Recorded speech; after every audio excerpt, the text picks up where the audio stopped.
અને પછી જાજો પૈસો કમાવા માટે આશરો અનીતિનો લેવો પડે છે, અધર્મનો લેવો પડે છે, જુઠ્ઠાણાનો લેવો પડે છે, અસત્યનો લેવો પડે છે, અપ્રમાણિકતાનો લેવો પડે છે, તો જ જાજો પૈસો ભેગો થાય. મુક્તો શાના માટે પાપના પોટલા ભેગા કરવાના? શું કરવા?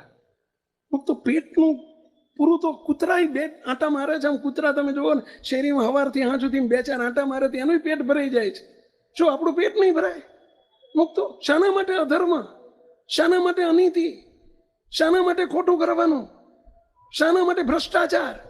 શાના માટે શાના માટે લાંચ રૂશ્વત? શું કરવા?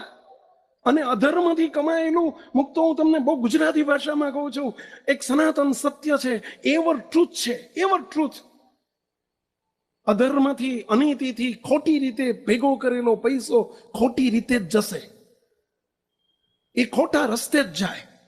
મુક્તો જે રીતે આવ્યો હશે એ જ રીતે જાય, એમાં કોઈ મિનમેક નથી.